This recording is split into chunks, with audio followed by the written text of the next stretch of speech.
নমস্কার বন্ধুরা, welcome to my channel. তো অনেক দিন ধরে না ভিডিও দিচ্ছি না, কারণ আমি শর্টে বলেছি যে আমার ফোনটা একটু ডিস্টার্ব করছিল জন্য দোকানে দিয়েছি। এটা আমি আলাদা ফোনে ভিডিওটা করেছি।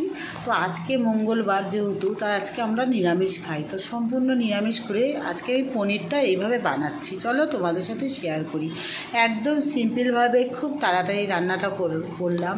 তো চলো রান্নাটা কীভাবে করেছি সেটাই শেয়ার করব। তো দেখো, এখানে একটা টমেটো আছে, একটু কাজু বাদাম আছে 4টে, আর অল্প পরিমাণে একটু আদা আছে, আর 3খানা লাল লাল পাকা লঙ্কা আছে। একসঙ্গে মিক্সিতে পেস্ট করে নিয়েছি। আর এদিকে সাদা তেল দিয়ে রান্নাটা আজকে সম্পূর্ণ রান্নাটা করব। তো তেল দিয়েছিলাম, তেল গরম হয়ে যাওয়ার পরে পনিরটা হালকা করে ফ্রাই করে তুলে নিলাম ভেজে। তারপরে গোটা গরম মশলা দিয়েছি ফোড়ন দেওয়ার পরে।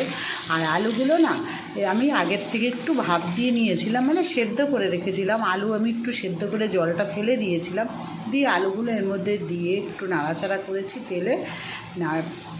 নাড়াচাড়া করার পরে এর মধ্যেই আমি সব মশলাগুলো দিয়ে দেবো। যেহেতু আজকে মানে রসুন পেঁয়াজের কোনো সিন নেই, তার জন্য রসুন পেঁয়াজ তো দেবো না, আজকে মঙ্গলবার। তো রাত্রিরে রুটির সাথে আমি আজকে এইভাবে মানে পনির রান্নাটা করলাম। তো দেখো, আলুগুলো এইভাবে একটু হালকা করে তেলে আংশিয়ে নিয়ে তারপরে একটু কসুরি মেথি দিয়ে দিয়েছি। কসুরি মেথি এমনি করা গরম তেলেও দেওয়া যায়, ভালো লাগে। তো আমি আজকে এইভাবে রান্নাটা করছি। কসুরি মেথি দেওয়ার পরে ক্যাপসিকামটাও এর মধ্যে দিয়ে দিয়েছি। ক্যাপসিকামটা কুচি করে নিয়েছিলাম, সেই ক্যাপসিকামটাও দিয়ে দিয়েছি। আর কি মশলা দিচ্ছি তোমরা তো জানোই, সেই মশলাটাই শুধু দেবো। তারপরে আমি মিক্সিতে যে পেস্ট করে রেখেছিলাম কাজু বাদাম, আদা, 3টে শুকনো মানে 3টে লাল পাকা লঙ্কা আর টমেটো, তারপরে একে একে সব মশলাগুলো দিয়ে দিলাম। স্বাদ মতো লবণ দিলাম, পরিমাণ মতন একটু হলুদ দিলাম, তারপরে কাশ্মীরি মির্চ দিলাম, একটু চিনি দিলাম যেহেতু নিরামিষ খাবার। তারপরে দিয়ে আর একটু সামান্য একটু হলুদ দিয়েছি। দেওয়ার পরে একবারে নাড়াচাড়া করে মশলাটা কষিয়ে নিচ্ছি।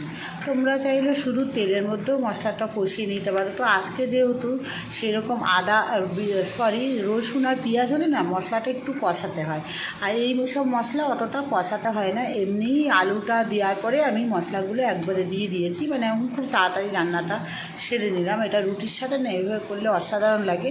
এর আগের দিনও আমি এভাবে করেছিলাম। তো দেখো, আজকে পনিরের রেসিপিটা আমি আজকে এইভাবে করলাম। তারপরে মশলাটা কষিয়ে নিয়ে এরপরে এর মধ্যে আমি জল দিয়ে দেবো।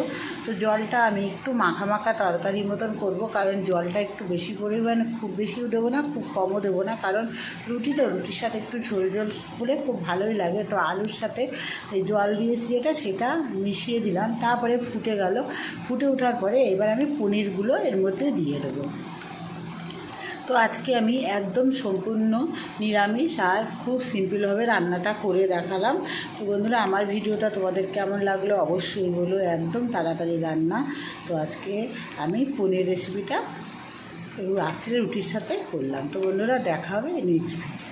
নতুন যারা তারা আমার চ্যানেলটাকে সাবস্ক্রাইব করো, পুরনো